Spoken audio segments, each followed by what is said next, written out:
One, two, one, two.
The Benjamin Dixon Show is only possible with listener support. Go to www.thebenjamindixonshow.com to register for our blog and join the Progressive Army.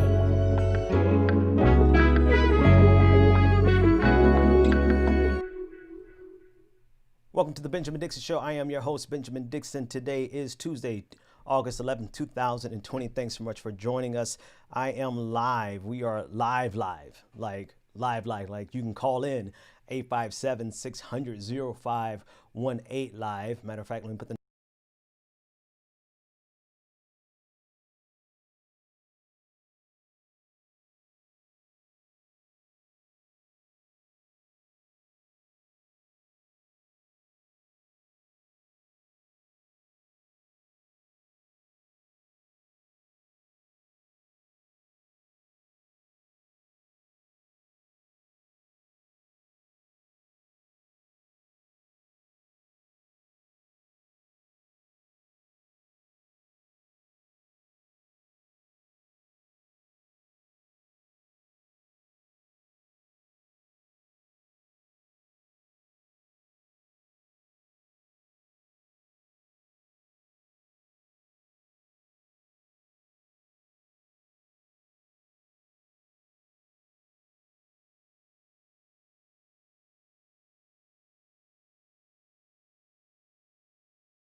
the audio is now back in. I'm so glad. I'm so glad we said that this is beta. This is the beta test. So the audio is back. Thumbs up if you have the audio. You should have audio by now. I have it set to play the audio. I'm muted, brother. Okay, I'm muted. I just did all that talking. Can you hear me now? Bebop said A. Okay, like I said, we are live. This is new software. I just got the software this morning. That's how new it is. So if it's working at all on any level, it is a triumph. I haven't done the podcast in about three days now. Because we've been setting up, building the walls and everything. So you mean to tell me all that talking I just got done doing, nobody heard it? Oh man, this is great. Let's go back. Let's go back to what I was talking about with the VP pick. Kamala Harris, Susan Rice. There's even talk about Pete Buttigieg being the VP pick. There was a private jet that flew from South Bend, Indianapolis, over to the same city. I forgot where Joe Biden is from. And someone got the logs of that flight record, and the suspicions is that it's possibly Pete Buttigieg and that he's possibly in the competition. I don't know if there's any credence to that speculation, but I do know this is the latest that we've ever been in terms of finding out who the vice presidential pick is going to be. So that's essentially the biggest thing that's the biggest thing that's happening in the news right now, simply because we are at an absurd point. Like, get it over with already. No matter who he picks, he's going to catch hell. There's plenty of people who don't like Kamala Harris, and there's plenty of people that if he doesn't pick Kamala Harris, they're going to lose their minds. And so that is going to be the news over the next couple of days. Like I said, we're live, 857-600-0518. I do believe I have the capacity to take your phone calls and get your input. I want to start, let's start with some low-hanging fruit so I could just test out all of the capabilities and the capacity of it. I want to talk, I want to play a couple of clips. All right, like I said, I just got the software this morning, and I'm a quick study, but I want to play a couple of clips and give some commentary. I really want to start with this dude, Ben Shapiro, just because I don't think it's possible. I didn't think it was possible for someone to own themselves at such an epic level. Take a look at Ben Shapiro as he complains about, well, anyway, let's just listen. Here are some of the lyrics. You ready? Whores in this house. There's some whores in this house. There's some whores in this house. There's some whores in this house. Hold up. I said certified freak 7 days a week. Wet ass P word. Make that pullout game weak. Yeah, you effin' with some wet ass P word. P word is female genitalia. Bring a bucket and a mop for this wet ass P word. Give me everything you got for this wet ass P word. Beat it up, N-word. Catch a charge. Extra large and extra hard. Put this P-word right in your face. Swipe your nose like a credit card. Hop on top, I want to ride. I do a kegel while it's inside. Spit in my mouth, look in my eyes. This P-word is wet, come take a dive. It continues along these lines. And it gets significantly more vulgar. Like a lot more vulgar. Talk your S-word, bite your lip. Ask for a call while you ride that D-word. You really ain't never gonna F him for a thing. He already made his mind up before he came. Now get your boots and your coat for this wet ass P word. Pay my tuition just to kiss me on this wet ass P. Right. So this is, guys, this is what feminists fought for. This is what the feminist movement was all about. Bruh. It's not, it's not really about, women being treated as independent, full, rounded human beings. It's about wet ass P word. And if you... Okay. All right, enough of that. Wow. Just imagine being known as the guy who has a problem with wet ass P word. I mean, he can't even say the P word. And then he went as far as saying in that clip that his wife, who is a doctor, told him that women with wet ass P words are suffering from a medical condition, which in and of itself is pretty damn revealing as it pertains to the relationship. I really don't care. I mean, I'm gonna be honest with you, like the stuff that's going on in the world, I don't really care about Ben Shapiro so much as I've never seen anything in my life. I've never seen somebody own themselves on this scale in my life. I don't even think he believes what he's saying. To be honest with you, I don't think Ben Shapiro believes anything that he said in that clip. I don't think he actually has a problem with the song. I think he has a role to play. I think his role is to facilitate some kind of cultural divide and to exacerbate the divide culturally and to try to label anything that is not nicely fit into quote unquote Western civilization, as they like to call it, as he likes to call it, anything that isn't like, that doesn't fit into the conservative type of thinking, into that control that conservatives like to have over not only women and their bodies, but their sexuality in particular. He's there to exacerbate that divide. I don't think he honestly believes it. Look at how he was smiling. Look how he was smiling and could not take his eyes off the cameras, the video the entire time.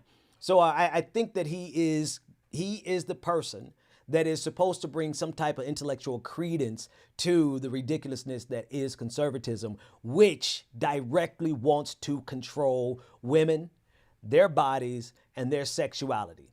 Other than that, there's really like absolutely nothing about this clip there's nothing about Ben Shapiro that's worth talking about except for that role that he facilitates. Because outside of the veneer that he's some type of intellectual, which really is questionable. All he really does is facilitate this idea that conservatism is the crown jewel. It's the underlying foundation of society, and if we move away from that foundation, then we're going to fall into some type of chaos. That's exactly what Ben Shapiro is doing. I want to get you in on the conversation. 857-600-0518. Bobby Vincent had a comment I want to put on the screen. Bobby Vincent said, so that's what you look like. Yeah. That's what I look like. Are those comments coming up on the screen? Like I said, I'm beta testing this, and I'm not going to worry about this not being my finest performance so much as just working out the kinks out of the system. Like I said, oh, it is on the screen. Okay. Actually, we can make them bigger.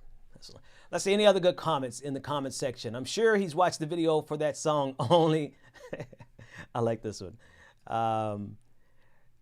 Fly Steve Jobs said, I'm sure he's watched the video for that song only for research. Yeah, I mean, and I'm not even going to go into like everything else. Who puts this out on the internet? That's the real question. Like, who really feels like the brilliant thing to do, the best way to present yourself is to have a concern about women twofold, right? Women who own their sexuality, right? Let's be real. The clip, the song, the sample, it's from like 1990. There's some hoes in this house. That's from like 1993 or something extremely old. Like, men have been exploiting women for their bodies and their sexuality for generations in music alone, never mind just society, right? And so to have a problem with it really is nothing more than them trying to grandstand, trying to find something to be angry about, find something to actually do some content over. And so here he is embarrassing himself, because if I was, I would never, if, you just got to go to my Twitter timeline. That's all I could say. All right, let's move on. I want to try some more content here, see how this works. This next clip is Laura Ingraham, and she is discussing, as always, the other thing that they try to do instead of just dividing us culturally along terms of like women's bodies and sexuality. Of course, they have to do the dog whistles to make us feel as though that there's some great calamity coming in terms of the black community if the Democratic Party gets into power. Take a listen in. They're getting it done all right. Yeah, if your version of getting it done is what we've been seeing for the last several weeks. Oh, by the way, and caving to the teachers' unions, did you check that all out over the weekend? They're shutting down schools there for in-person learning. It's all going to be online there. That's going to be great for the kids. It's another Chicago disaster. But the message is clear. No matter how rich and successful a city is, or a neighborhood in a city is, it can't be saved from poor Democrat leadership. They'll try to defund the police and then embolden criminals. They'll cry racism to avoid any accountability for their own failures. And then when it comes time to clean up the mess that everything's been left behind, well, they're nowhere to be found. After the dust settles, they'll still expect minorities, those hurt most by their god-awful policies, to vote for them without question. Otherwise, remember, as Joe Biden said to that radio host, you ain't black. The inescapable conclusion from all that has been tolerated in liberal cities these past 10 weeks, if the Democrats win, the looters will know that they have free rein to attack not just every city and town in the country, but the suburbs as well. And that's exactly what they'll do. All right. What's there to say about her? Let's see something real quick. Cut that. Let's see. There you go. Oh, switching back to my camera was pretty easy.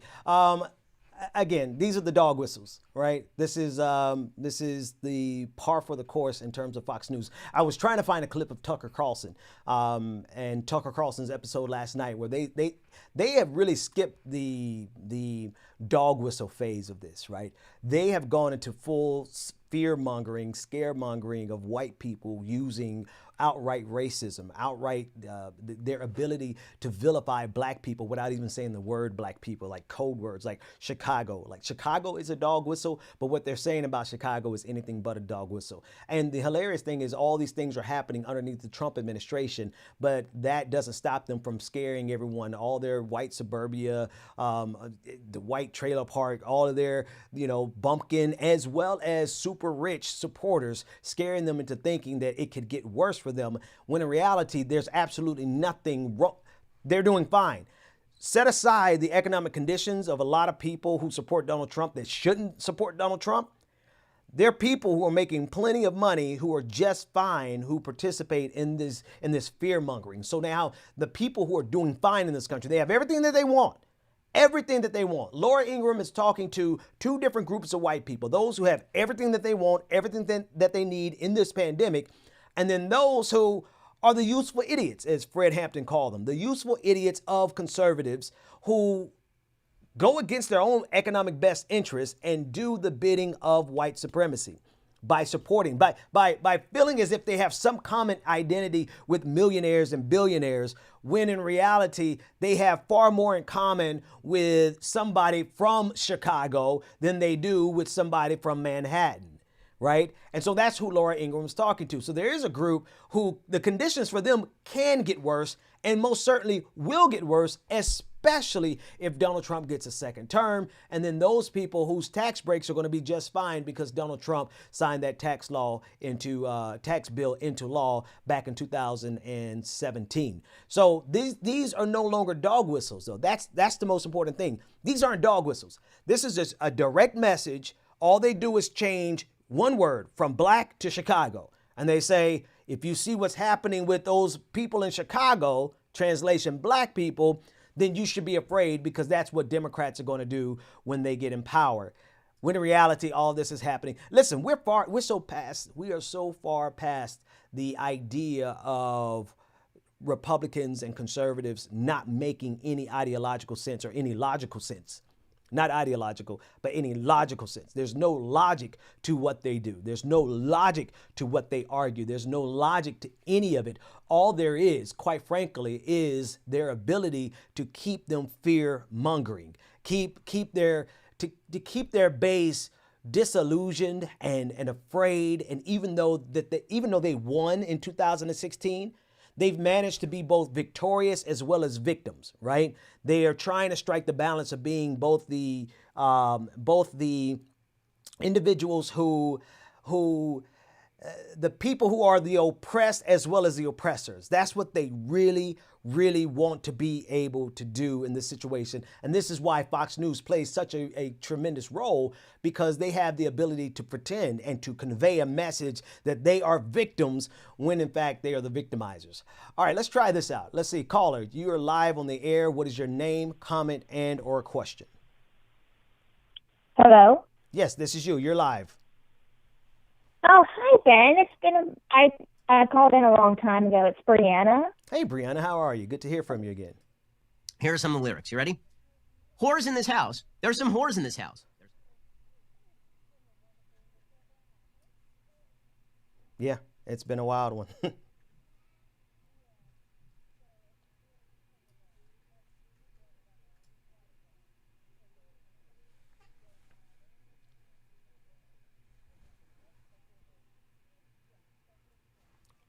Yeah.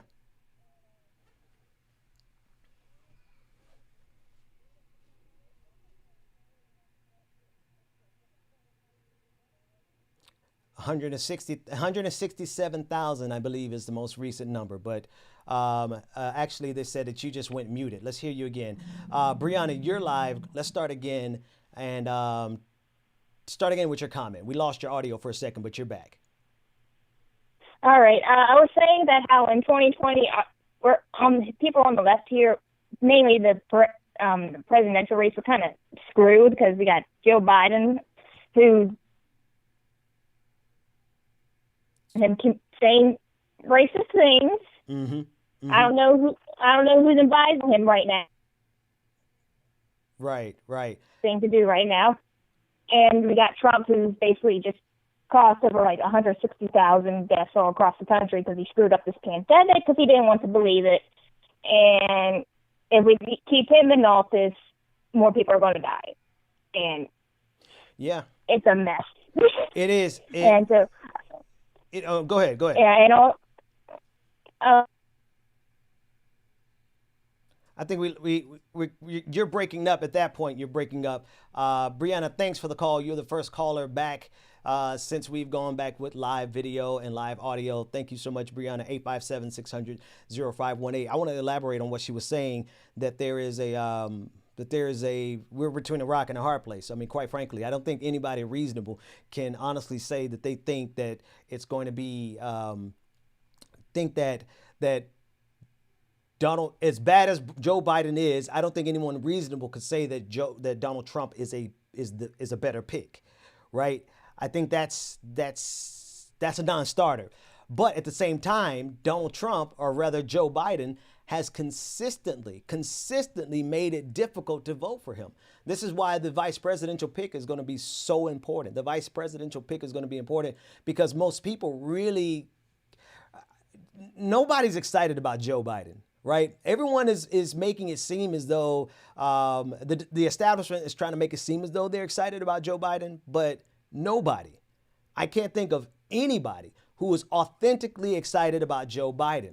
I think some people could get excited about his vice presidential pick, his VP pick. But again, like I said, that's a landmine for him because there's just too many different factions. There's too many divisions on the Democratic side right now. So anybody he picks is going to be problematic, but anybody he picks is going to be better for the ticket than Joe Biden by himself, right? I think that's the quagmire that Brianna was trying to get to. All right, let's try this next caller. Caller, you are live on the air. Tell us your name, comment, and or question. Hello? Yes, this is you. You are live on the air. Okay, I'm Kevin from Fort Myers, Florida, and I am hesitant to vote for Joe Biden. I'm currently thinking of voting for the Green Party, Howie Hawkins, but depending on who Biden picks as his vote for him. I mean, I'm trying really hard to just get any reason I can to vote for him, but he just opens his mouth and everything he says just gives me less and less reasons to support him. Yeah. What state are you calling from? Florida. Oh, you did say Florida. Swing state, important state. So your vote your vote counts more than mine here in Boston. So, but you know what? Like I said, thanks so much for that call. Like I've been saying, it is your pick. It is your choice, and I wouldn't lecture anyone and try to vote shame you.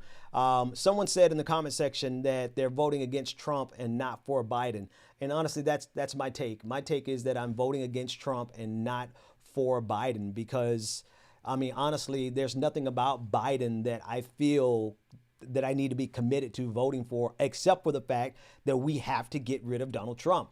I wrote an article for The Guardian recently, and in that piece, I discussed how, particularly black people, we are disproportionately affected by COVID-19 and the fact that Donald Trump has been so maliciously and, criminally negligent in terms of how he's handled COVID-19.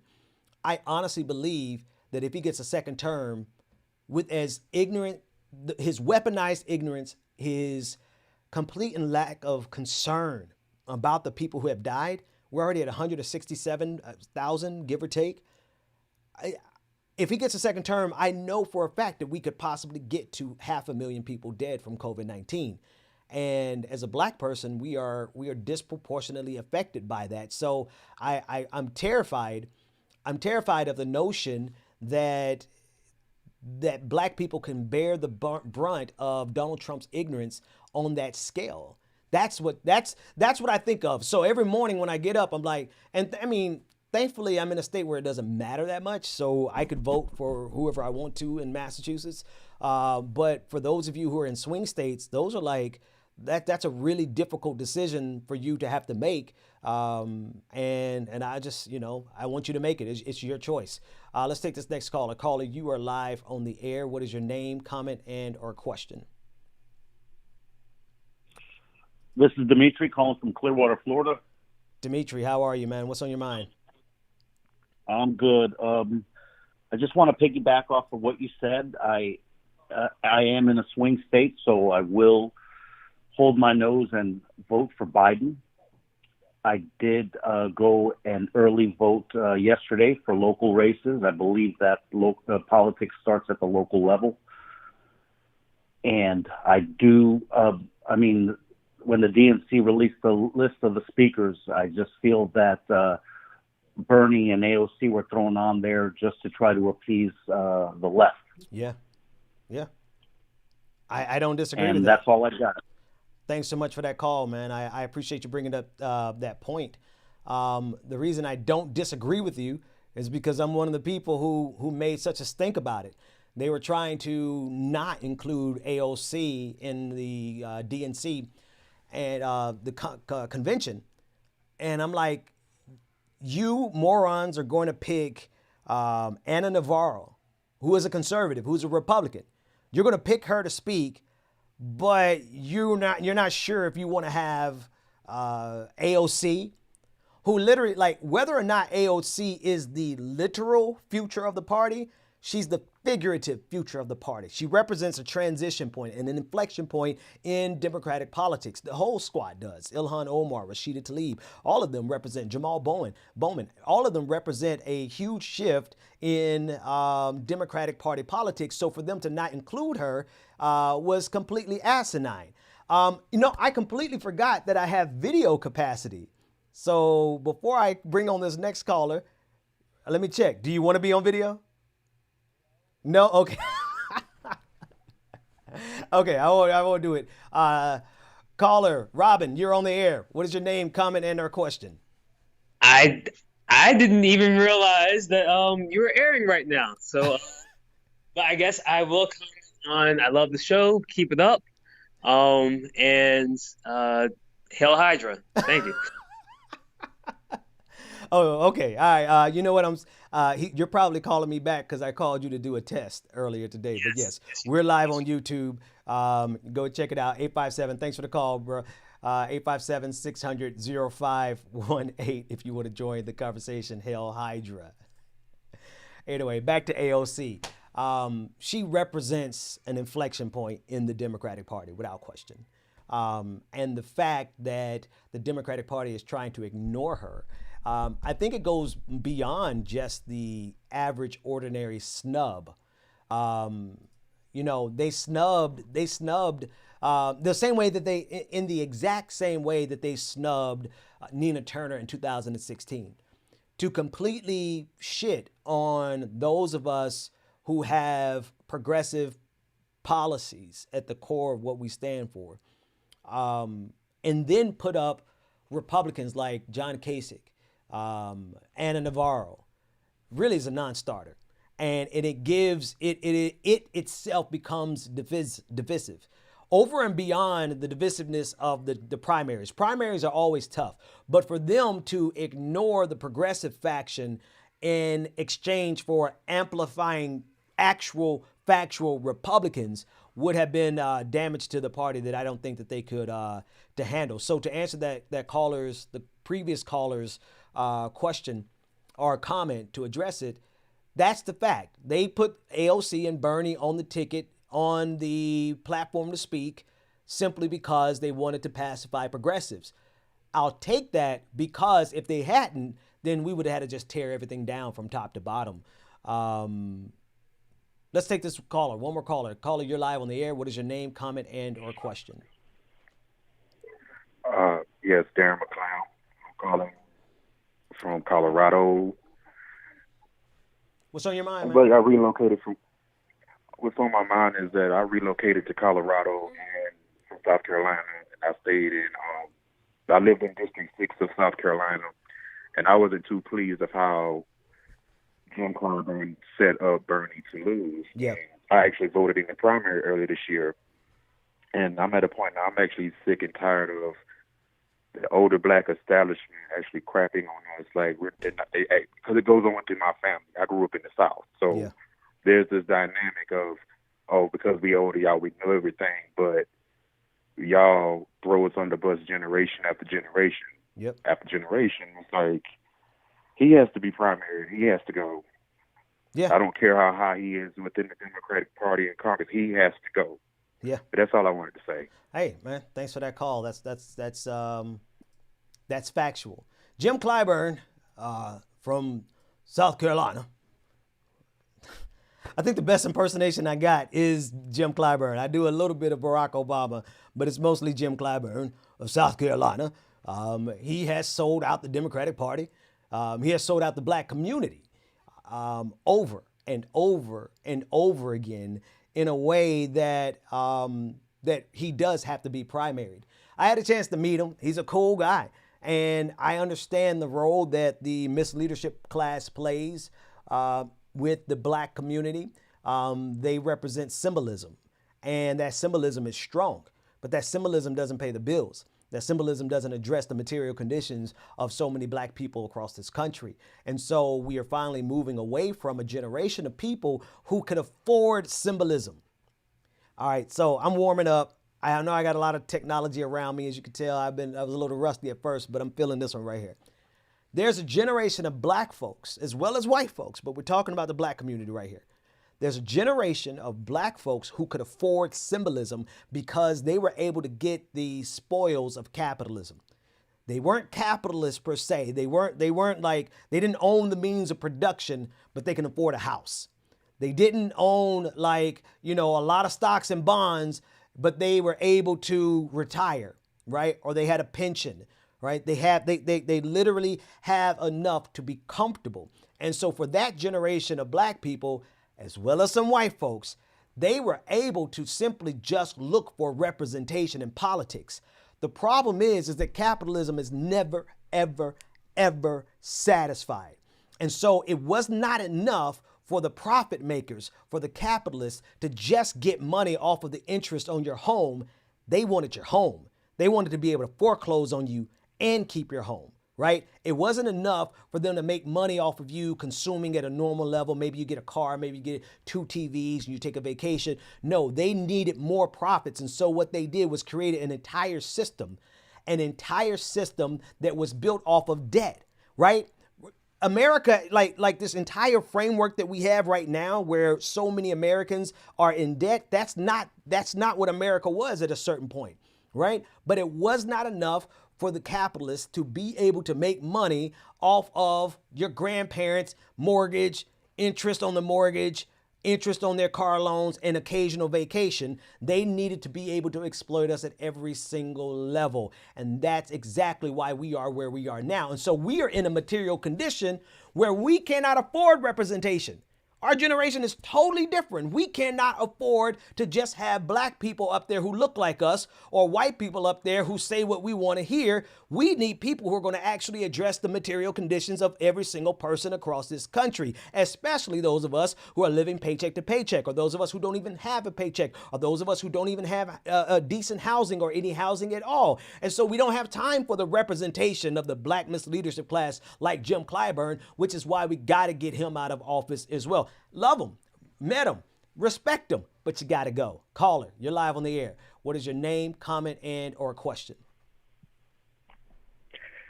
How you doing, Ben? This is Wayne from Richmond, Virginia. Wayne, my man, it's been a while. How are you, sir? Oh, I'm doing good. Well, to start, I have a whole lot I want to say. So, how much time do I have? Let's get the best 2 minutes you got, man. Okay, I'll try to condense it in that. Okay.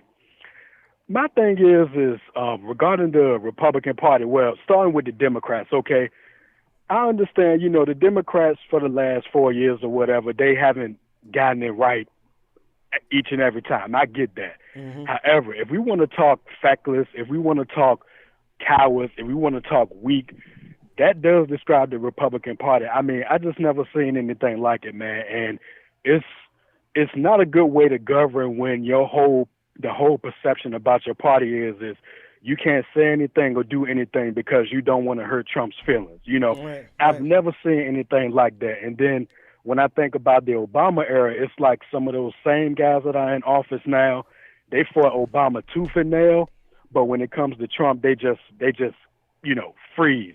and Right. just stand there.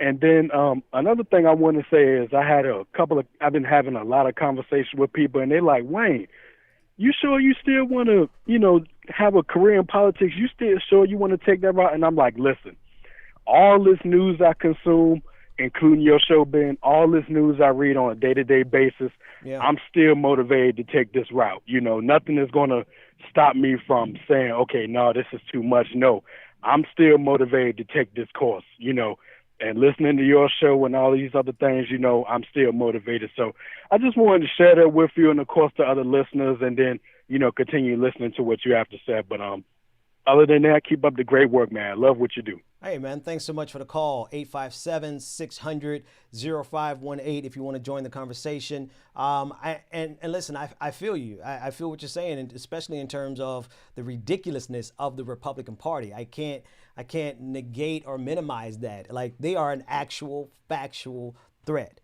There's no question about it. The Republican Party is a clear and present danger to this country in a very significant fashion. I want to repeat that. The Republican Party is a clear and present danger to this nation. What infuriates me about the Democratic Party is that they do not present the type of opposition that is warranted to go against a malicious machine like the Republican Party. Right? It's almost to the point of fecklessness, incompetence, and malevolence, right? It's almost like, are they doing this on purpose? Are the Democrats intentionally not going after the Republicans in a fashion that their level of evil and nefariousness deserves? I mean, think about what the Republicans are doing. Let's get specific, right? The Republicans are doing everything that they can to stand in the way of Americans getting a bailout package, the people getting a bailout package, while Republicans have been giving trillions of dollars to the markets, to Wall Street, to billionaires, to capitalists. And yet, where this would be the perfect opportunity for Democrats to win this election in a landslide simply by appealing to and taking care of the people, what are the Democrats doing? They're prevaricating. They're doing everything they possibly can to not be the party of the people in the time when a populist message would be the most significant campaign slogan message ever. There's not a person in this country, unless you're a capitalist and just are a useful idiot for Republicans, there's not a reasonable person in this country who would not look at a populist campaign, a campaign to put money in the pockets of the American people, a campaign to help people stay home safely. There's nobody who would look at that and not say, that's my part. So much so that if Donald Trump turns around and adds populism to his nationalism, it would deceive a whole lot of people, and it would be perceived by a lot of people as him moving to the left and becoming the populist. That's the dangerous thing, and he almost did that this weekend. Not quite so much, but he's head faking as though he's going to do something for the people. The question is where are the Democrats, and why are they not running on a message grounded in economic populism to help people through COVID-19? Caller, you're live on the air. What is your name, comment, and or question? Hello, Ben. This is Jonathan from Los Angeles. How you doing? I'm doing great, Jonathan. How are you? What's on your mind? Very good. Two things. One, the only reason that I can possibly find for why they're not doing that is because a large section of them have taken money from those same corporations. Because logically, it doesn't make any sense. A combo of that and that they live in a privileged world and they still don't understand what $600 means to an average person. Come on, talk about it. You know, yeah. I mean, those are the only two things I can come to because, and I think you're enraged because logic dictates that you would just do the simplest thing, which is fight back. So it's got to be either we ideologically are aligned with the Republican Party, which I don't believe, or we've been watered down because we've taken the same money. Yeah. And so therefore we can't speak loud because people would just point the finger, go, you do the same thing too. And even as desperate as it becomes, I think from watching that freezer with that ice cream, it sounds really small, but it's just really clear that there's a large section of our party that doesn't understand what things cost. I thought that we were holding strong by actually not caving on this offer, by saying that we were only going to stick with that $600 because it's a minimum, and then deciding to cave at the last minute, I think made room for this executive order. And the only saving grace is that the executive position can't do everything. So he's just trying to message. But quite frankly, I can't find another reason. So I'm as exasperated as you are for that same thing. I'm like, literally, there's no logical reason why. It would be so simple to just be on every news program and in every outlet saying, we're trying to do this, this is wrong, unless we're entrenched in the idea that we can't fight back because these are our donors. Absolutely. Hey, thanks so much. Thanks so much for that call. I think you nailed it. 857-600-0518 if you want to join the conversation. Truth Teller on YouTube says money in politics has to go. And I mean, it sounds like we've been saying that for so many years, and that's the absolute truth. Like, money in politics absolutely has to go. It's to a point where it's baked in the system at a level. I tell the story. I haven't told this story in a while, but when I was telling this story, I used to say it all the time. So let me give it to you again. Back in 2010, 2011, when I was first thinking about getting into politics very significantly, I sat down with an aide for a particular politician who I won't name. I won't name the politician who they worked for, but we sat down for lunch and we were talking about politics and how I can get into politics. Did I want to go work for a congressional member? Did I want to run for office or whatever? And just unprompted, they volunteered this to me. They said that they like the system exactly the way it is. This was a Democratic congressional aide. They like the system exactly the way it is. Everybody complains about money in politics, but it works fine for us. And I'm sitting across the table and I'm like, I know this guy, I've known him for some while, and I like this guy and I respect this guy, and he's genuinely a good guy. If this is what a good guy is saying from Washington, D.C., then think about what the scumbags are saying in Washington, D.C., how much they're all wallowing in the money that's being thrown their way. And whereas the politicians themselves may not be able to directly take it without breaking the laws, their aides can. Their campaign staff can take it. It's just at a point where everyone's hand is dirty. And this is what the last caller was talking about. This is exactly what he's talking about. They can't stand up to be the populace that America needs right now, because if they did, then everyone could point, all the corporations, all the lobbyists, the Republicans can point fingers at them and point out the hypocrisy. So that's got to be one of the reasons that they're not doing it. And I think the other reason is that they probably just don't believe it. They probably believe the same exact thing that the Republicans believe. They just don't want to say it like the Republicans are bold and brash about saying it, which makes politicians like AOC, Ilhan Omar, Bernie Sanders, whether you like, however much you like them or dislike them, it makes their presence a significant difference, because if nothing else, they're able to get to Washington, D.C. without taking obscene donations from millionaires and billionaires. Let's jump to the next caller. Caller, you're live on the air. What is your name, comment, and or question? Hi, my name is Theo Edwards. Go for it, man. What's on your mind? Oh, hi, my name is Theo Edwards from Baton Rouge, Louisiana. First time, long time.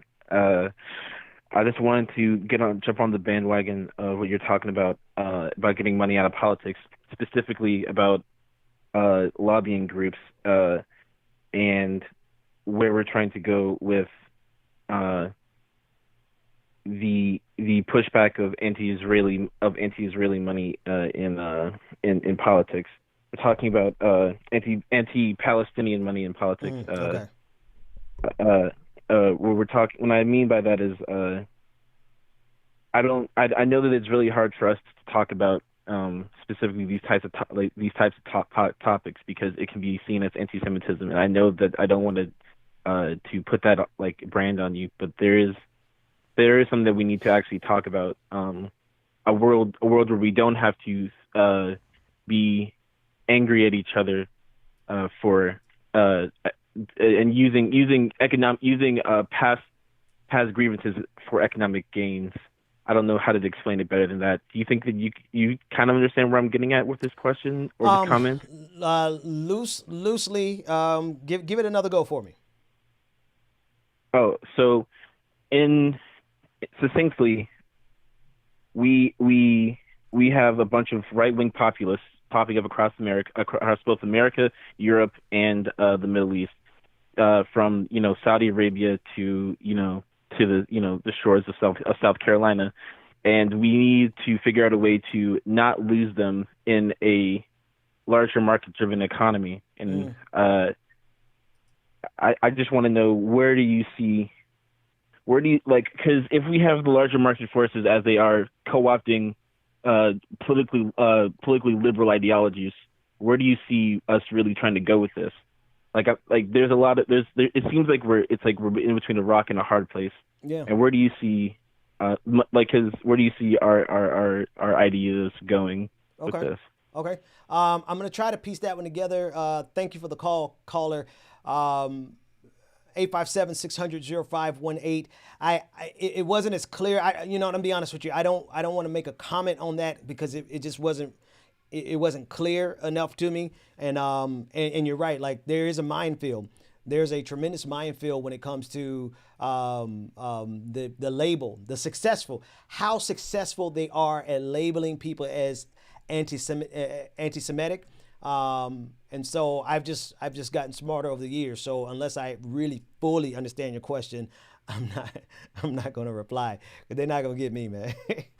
857-600-0518. Let's take a pause real quick, and I want to play this clip of an exchange that happened with the police officers and some teenagers, and they had the police called on them. The police were called out because their lives were in danger, but when the police showed up, they pulled out their guns on the young black teenagers. I'm not going to play the entire clip because it's kind of long, but I just want you to see this. Guys, it's not them. Get away from me. It's the other guy. It's the other guy. It's the other guy. Put your guns down. They're kids. They weren't kids. Keep your hands up. Keep your hands up. Keep your hands up. Keep your hands up. Guys, if you're not, put your hands up. Put your hands up. Yo, they got their friend. Put your hands up. Okay, shh.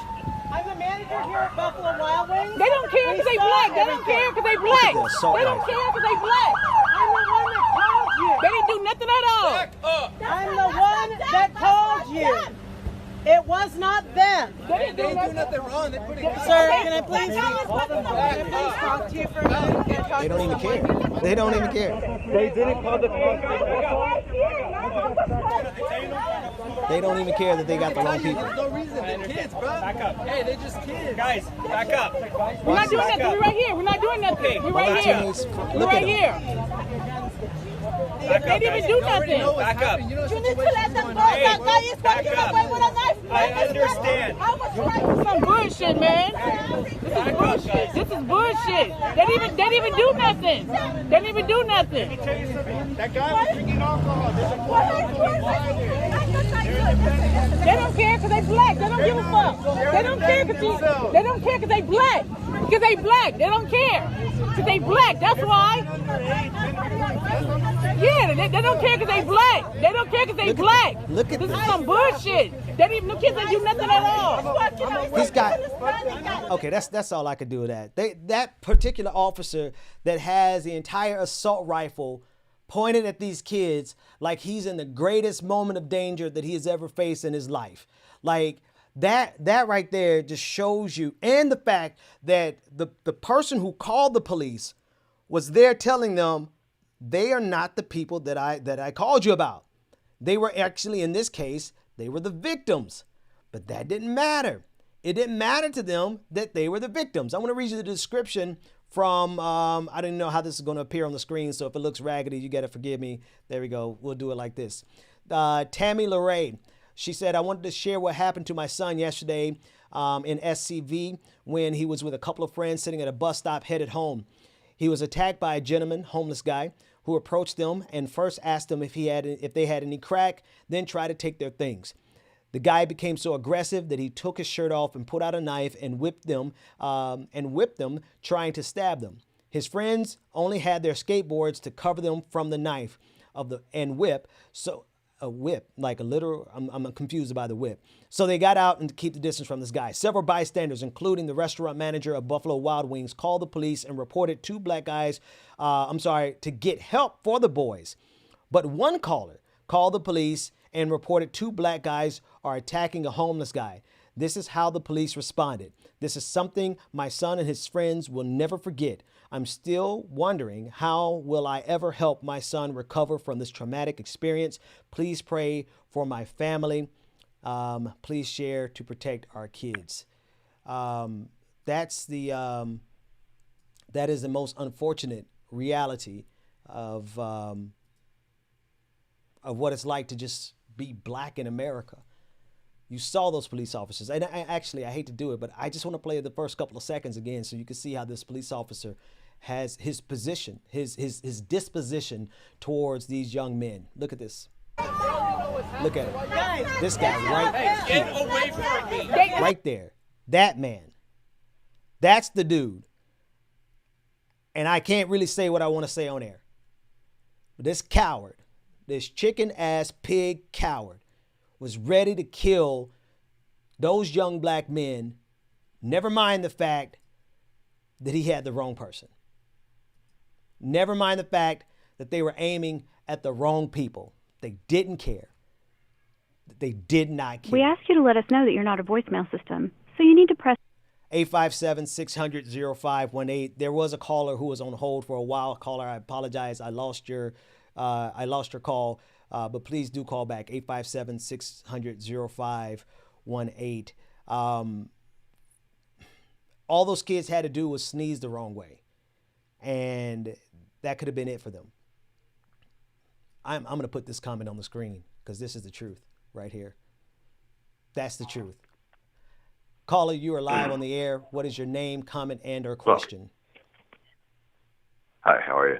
Great show. Okay, so my name's Chris from Cleveland, and I just wanted to talk about something I saw with Greg Palast. This isn't exactly what doesn't relate to the clip you were talking about, but no, that's fine. Go for it.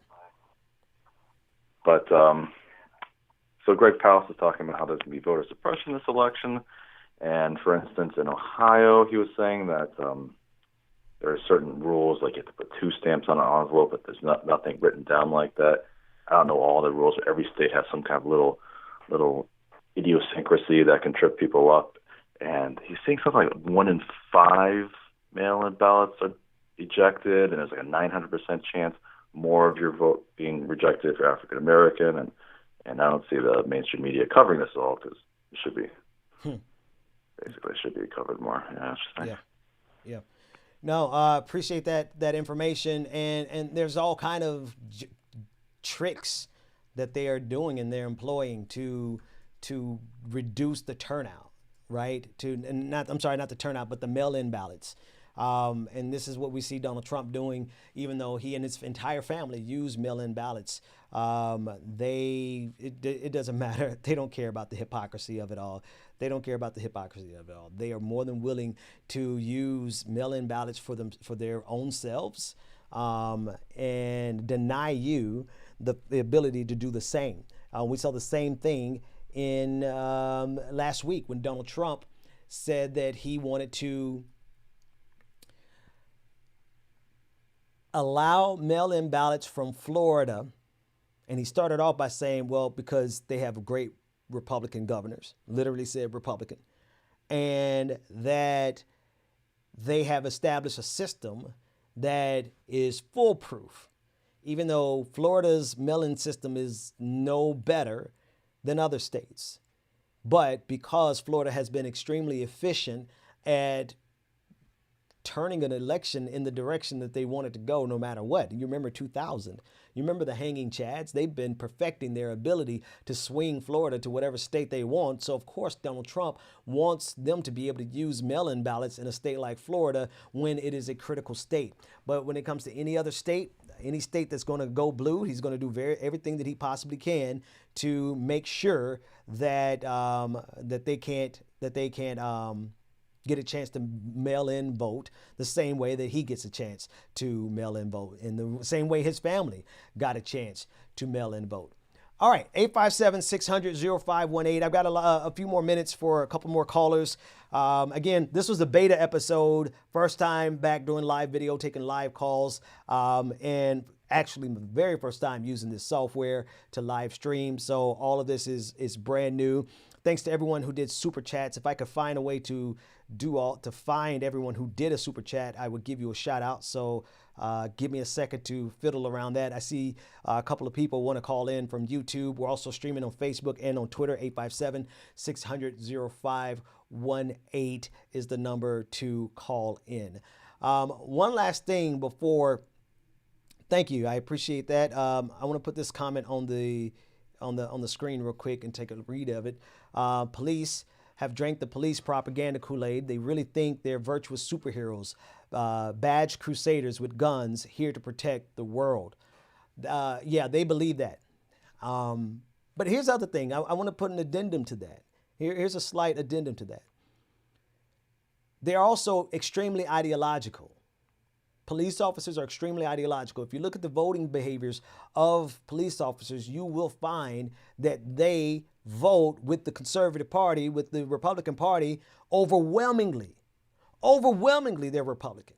And so when they're out there executing what they believe to be justice, they do believe that they're superheroes. They do believe that they are noble heroes and all the things that this caller, that last comment just said. They believe those lies in that Kool-Aid, but they're also, they believe it from the perspective of right-wing conservatism, okay? They believe it in the sense of they see Black Lives Matter as the bad guys. They see leftists as the bad guys. They see people who are fighting for economic justice as the bad guys. And they see Donald Trump as the good guy. That's the problem. That's ultimately the problem, is that they have an entire skewed view of the world that not only do they believe that they're heroes, but they believe what is right is what is wrong, and what is wrong is what is right. They believe that Donald Trump is noble, and they believe that you and I, well, we're just thugs. So that is the core problem that we have in our policing agencies, in addition to the white supremacy that is there as well. All right, so Bryce, everybody give a shout out to Bryce in the chat room. Bryce has been with me since day one, square one, and I'm not going to be able to hold on until he gives a call in, because I'm tired. And I still got to cut this up. I still got to put the podcast version together and get the podcast out. Go to iTunes, download the podcast. Download the podcast. The podcast has extra content in it that you don't get live. And patreon.com/the BPD show, so that you can get the full hour and a half content. Patron party, we'll start doing the patron party again tomorrow, as soon as I figure out how to do all that. And that's it, folks. So I'm going to close the show with my opening music, but tomorrow I'll have the right closing music. Thank you for hanging out for this beta episode, and I will see you tomorrow.